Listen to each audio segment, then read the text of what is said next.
Meron po akong ibabanggit sa inyo. Dinapitan po kami ng abogado ni Saldico at nagtatangkang mag-blackmail na kung hindi po namin kakanselihin daw ang passport niya, hindi na raw siya maglalabas ng video.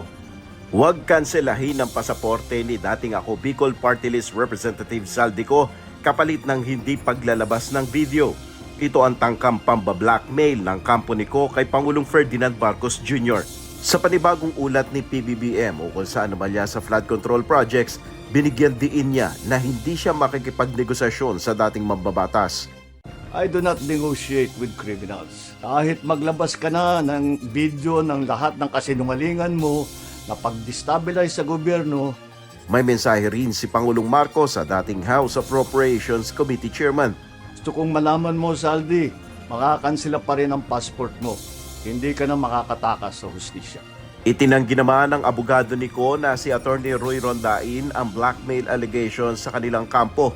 Dagdag pa nito, wala itong kinakausap na sino man sa pamahalaan para makipagnegosasyon sa issue ng passport ni Ko.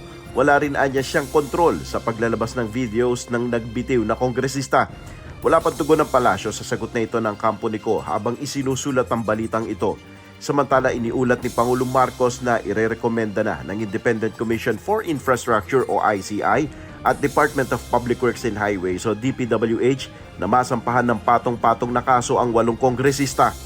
Magsusumite po ng ebidensya sa ombudsman and magrekomenda sila ng kaso ng plunder, anti-graft, bribery, conflict of interest sa 8 congressman na may-ari ng mga construction company na may proyekto sa DPWH. Dagdag pa ng Pangulo, nakakuha na ang Anti-Money Laundering Council o AMLAC ng 2 freeze order. Aabot na anya sa 12 billion pesos ang kabuang na freeze na assets mula sa mga personalidad na isinasangkot sa anomalya sa flood control projects. This brings the total amount of assets frozen to about 12 billion pesos. Kasama po dito ang mga air asset ni Saldico, ang value mga 4 billion.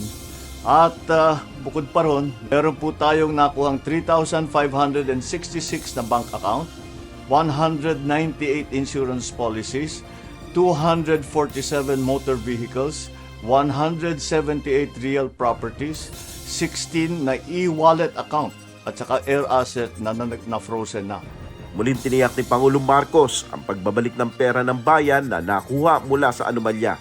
Umpisa lang po ito. Mas marami pong asset ay mafo-frozen para maibalik ang pera ng tao sa kanila. Ito po ang aming pangako that the money of the people will be given back to the people. Del Maribuhok, UNTV News and Rescue, Diyos ang aming sandigan, serbisyong publiko ang aming pinahalagahan.